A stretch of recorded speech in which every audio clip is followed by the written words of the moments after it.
Imagineos Los Angeles, 1979. Dans les coulisses du légendaire troubadour, l'air est chargé d'énergie. Les guitares rugissent pendant les balances. Les vers s'entrechoquent et les légendes de la musique se faufilent dans les couloirs. Et soudain, c'est le chaos. Une jeune assistante se précipite dans le bureau du promoteur, visiblement ébranlée. Linda Ronstadt vient de sortir en trombe de la salle verte. Encore une fois, un seul nom sur la liste, pas le sien, pas celui des Eagles, mais le sien. Un regard froid a suffi. Pas de mots échangés. Pas de confrontation. Juste une sortie glaciale qui a laissé la salle figée dans le silence. Pendant des années, la vérité sur cette nuit est restée un mystère. Linda n'en a jamais parlé. Pas de drame public, pas de scandale dans les tabloïds. Seulement des interviews posées et une image de grâce inébranlable. Des décennies se sont écoulées sans que ce silence ne soit rompu, jusqu'à aujourd'hui. Dans un rare moment d'honnêteté sans filtre, Linda Ronstadt révèle les 7 musiciens qu'elle n'a jamais pardonnés, ceux qui ont blessé sa fierté, remis en question son art et révélé les dessous impitoyables du monde de la musique. Cette liste est loin des petites rancunes ou des querelles oubliées. Il s'agit des histoires marquantes d'une époque marquée par les luttes de pouvoir du rock and roll, les loyautés brisées et les vengeances discrètes et calculées. Le plus choquant, c'est que certains noms de la liste étaient autrefois ses plus proches alliés. Un batteur devenu superstar qui a utilisé Linda comme tremplin, puis l'a écrasé sous ses pieds. Vous pensez savoir qui c'est? Avant que les Eagles ne règnent sur le rock, Don Henley n'était que le batteur et le choriste de Linda, reconnaissant de la place qu'elle lui accordait. Au début des années 70, Linda Ronstadt était l'étoile montante, remplissant les salles de concert d'un bout à l'autre du pays, celle que tout le monde attendait. Henley, il était le gars discret derrière le kit, profitant de l'élan de la célébrité de la chanteuse. C'est elle qui lui a donné sa première chance. Mais lorsque les Eagles ont pris leur envol, tout a changé. Soudain, Henley n'est plus l'humble musicien qu'il était. Son ego grandit en même temps que le succès du groupe. Le groupe qui avait fait de la première partie de Linda se pavanait désormais sur Sunset Boulevard comme s'il en était le propriétaire. Henley, en particulier, a commencé à se comporter comme le roi du canyon, balayant du revers de la main la femme qui a contribué à lancer sa carrière. En 1975, dans les coulisses de l'Universal Amphitheater, Henley fait un commentaire qui le blesse encore aujourd'hui. Il s'est moqué de la direction musicale de Linda, lui reprochant de s'en tenir aux reprises et de laisser la parole aux vrais auteurs-compositeurs. Ces mots n'étaient pas seulement insultants. Ils méprisaient tout ce qu'elle avait construit avec du cran, du cœur et un talent pur. Linda n'est pas partie. Elle lui a retiré sa carte de visite sur le champ. Pas de seconde chance. Les murmures se répandent dans l'industrie. L'arrogance de Henley est restée trop longtemps incontrôlée. Les amis et les compagnons de route parlaient à voix basse de ses crises de colère alimentées par la cocaïne, de ses décisions motivées par l'ego et des coups de gueule cruels qu'il lançait derrière les portes closes. Ce qui a le plus blessé Linda, ce n'est pas seulement la trahison, c'est le manque de respect. In privé, elle le qualifiera plus tard d'arriviste ayant perdu son âme à la recherche de la célébrité. Mais Henley n'est pas le seul à avoir dépassé les bornes. La prochaine querelle de Linda ne s'est pas déroulée dans les coulisses, mais en direct devant un public, avec un chanteur ivre, un micro détourné et un moment d'humiliation si public qu'elle ne l'a jamais pardonné. La nuit où Jim Morrison a franchi la ligne, c'était en 1968. L'été de l'amour était passé, mais pas le chaos. Les portes étaient électriques, brûlant toutes les scènes qu'elle touchait. Et Linda Ronstadt se battait encore bec et ongles pour se faire une place dans une industrie dominée par les hommes. Ce soir-là, lors d'une soirée privée près du Whiskey et Go-Go, légendes et marginaux se sont mélangés librement. Mais personne ne s'attendait à ce qui s'est passé lorsque Jim Morrison a repéré Linda. Il avait déjà bu plusieurs verres, la chemise à moitié déboutonnée, et se baladait dans la foule, en plein concert, dans un moment de folie et d'égo. Morrison a fait monter Linda sur scène sans prévenir. Ce n'était pas prévu. Ce n'était pas mignon. C'était imprudent. Et puis, il s'est penché. Devant tout le monde. Il a essayé de l'embrasser. Linda a reculé instinctivement. Morrison a perdu l'équilibre, a trébuché sur son pied de micro et a failli faire s'écrouler toute l'installation. Halètement. Regards. Chuchotements. La foule ne sait pas si elle doit rire ou paniquer. Le moment n'a jamais été filmé, mais il est devenu une légende underground qui a circulé dans les coulisses et dans les reportages radio de fin de soirée pendant des années. Morrison ne s'est jamais excusé. En fait, il a redoublé d'efforts. Des mois plus tard, lors d'une interview à la radio, il s'est moqué d'elle, la qualifiant de gentille mais de veule, la rejetant comme inoffensive et oubliable. Linda n'a pas riposté publiquement. Elle ne l'a jamais fait. Mais derrière les portes closes, ses paroles ont été profondes. Dans son cercle intime, elle qualifiait Morrison d'épave brillante qui empoisonnait tout ce qui l'entourait. Pour elle, il n'était pas seulement un artiste chaotique. Il était le symbole de la masculinité toxique qui tentait de dominer chaque coin du monde de la musique. Si les frasques de Morrison ont laissé des traces émotionnelles, la trahison suivante n'a pas été commise avec des mots flous ou des baisers d'ivrogne.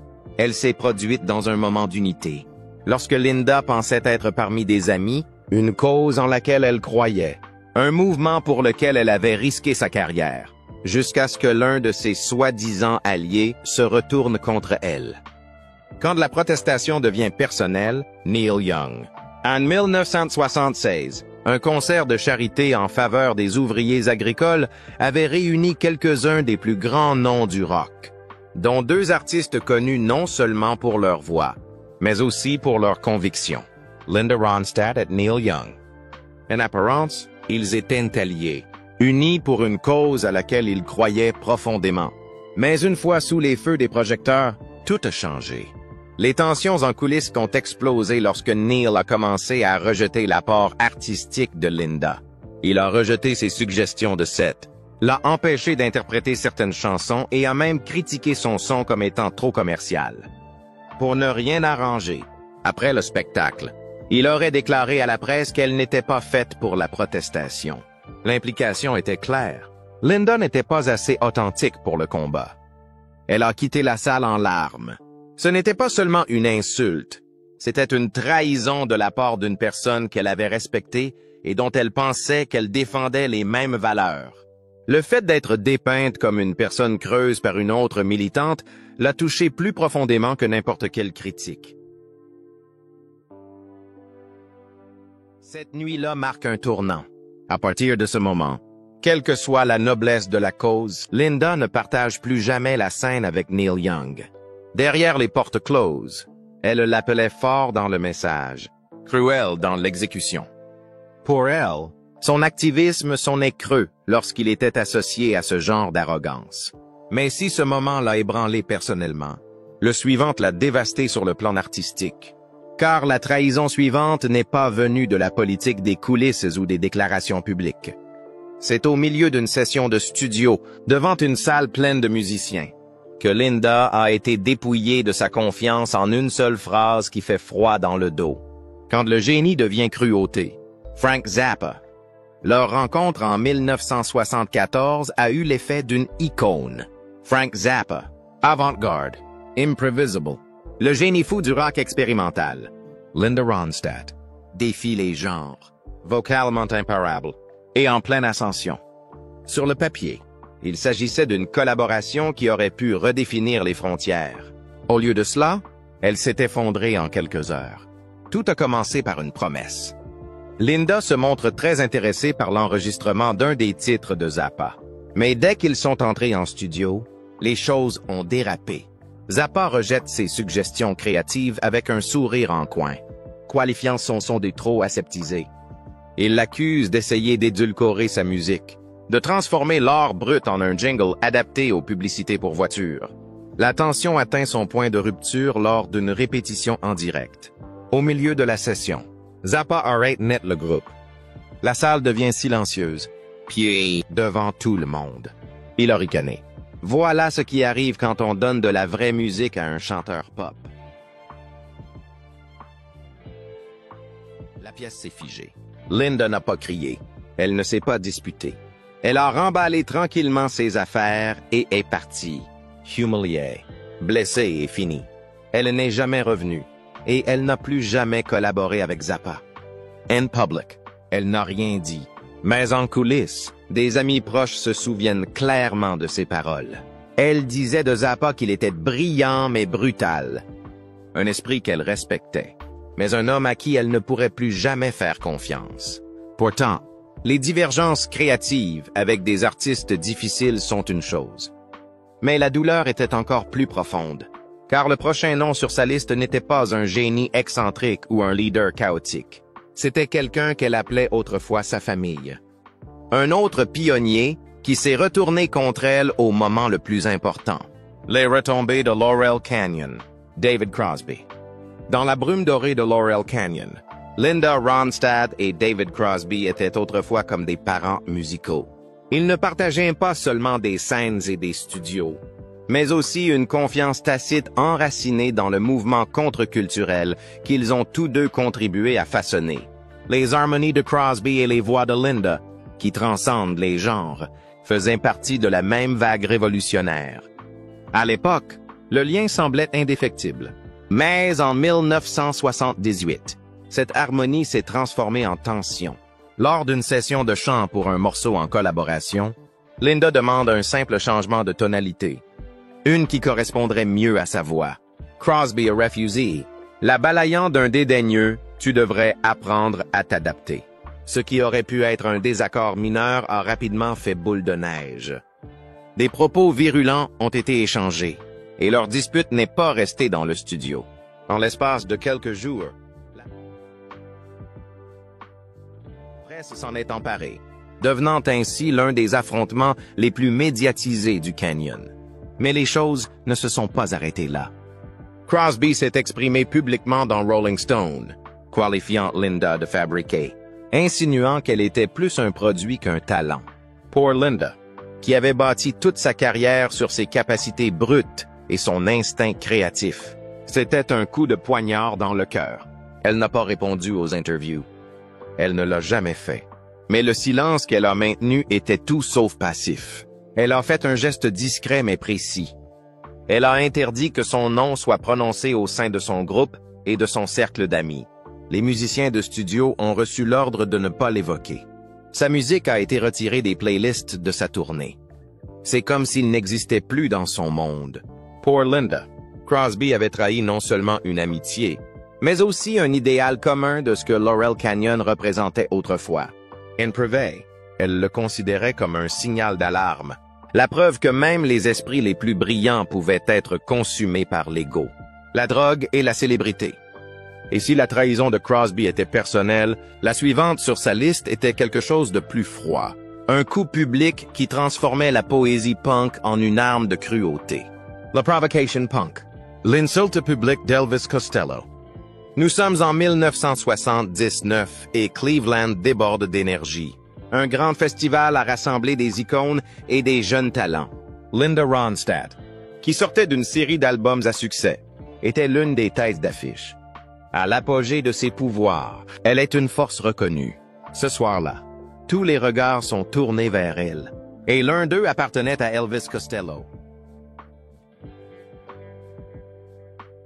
Il était le nouveau venu sur la scène. Éclatant, brillant, à peine filtré. Le rebelle intellectuel du punk rock, qui avait la tête sur les épaules et quelque chose à prouver. Mais personne ne s'attendait à la suite. Devant un groupe de journalistes, Costello a ricané, qualifiant le set de Linda de musique d'ambiance pour un brunch. C'était plus qu'un coup de gueule. C'était une humiliation publique. Les commentaires se sont rapidement répandus et lorsque Linda l'a confrontée en coulisses, espérant obtenir des éclaircissements, voire des excuses, elle a eu droit à toute autre chose. Costello, apparemment ivre et arrogant, l'a regardé dans les yeux. Lui a lancé une nouvelle insulte froide et est parti sans un mot de remords. Linda n'a jamais regardé en arrière. Pour elle, Elvis Costello représentait quelque chose de plus grand qu'une simple remarque grossière. Il incarnait un nouveau type d'artiste. Intelligent, mais sans cœur. Critique, sans compassion. rapace rebelle, juste cruelle pour le plaisir. Elle n'a pas vu d'âme dans son défi, seulement de l'ego. Et pourtant, même cette amertume ne pouvait se comparer au dernier chagrin d'amour de sa liste. Car le nom de famille n'était pas celui d'un rocker sauvage ou d'un nouveau venu effronté.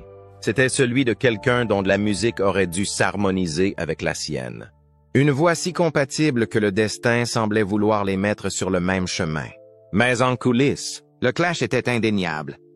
Et ce qui aurait dû être une collaboration de rêve s'est transformé en une guerre silencieuse. Perfection ou contrôle? Paul Simon l'a froidement rejeté. En 1982, la collaboration semblait parfaite. Paul Simon, l'un des auteurs-compositeurs les plus respectés de son époque, est Linda Ronstadt, la reine des voix qui défient les genres. Lorsqu'elle a accepté de chanter en duo avec lui pour son prochain album, les fans et les initiés de l'industrie se sont montrés enthousiastes. Sur le papier, c'était un rêve. En réalité, il s'agissait d'un cauchemar à combustion lente. Dès la première répétition, les choses semblent mal engagées. Simon a pinaillé sur son interprétation, interrompant les prises pour corriger des tournures qui n'avaient pas besoin de l'être. Il a réécrit les paroles sans la consulter et lui a donné des conseils vocaux qui ressemblaient davantage à des critiques à peine voilées. Selon ses proches, Linda a décrit plus tard cette expérience comme une réprimande de la part d'un directeur d'école. Chaque note qu'elle chantait faisait l'objet d'un examen minutieux, et non d'un soutien. L'alchimie ne s'est jamais matérialisée. L'étincelle créative s'est éteinte sous le poids de l'ego et de la condescendance.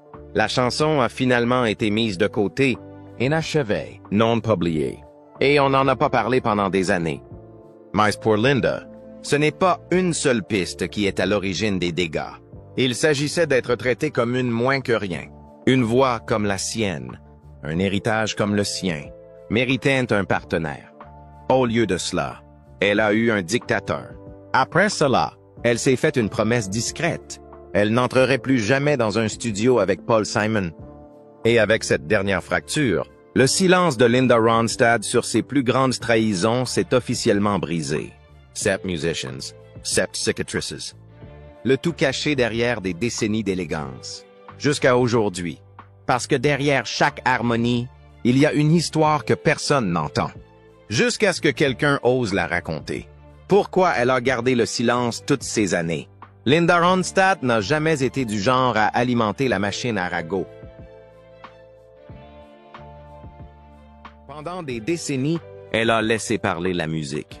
Mais ces révélations n'ont rien à voir avec la vengeance. Il s'agit de la vérité. Elle a construit son héritage non seulement grâce à son talent, mais aussi en survivant aux égos, aux trahisons et à une industrie impitoyable. En racontant enfin ses histoires, elle ne dénigre pas les autres. Elle lève un voile. Car parfois, la plus grande force n'est pas dans les chansons que nous chantons, mais dans le silence que nous choisissons de rompre. Laquelle de ces histoires vous a le plus choqué? Et pensez-vous que Linda Ronstadt a eu raison de garder le silence pendant toutes ces années? Dites-le nous ci-dessous. N'oubliez pas d'aimer et de vous abonner. Et nous vous reverrons la prochaine fois.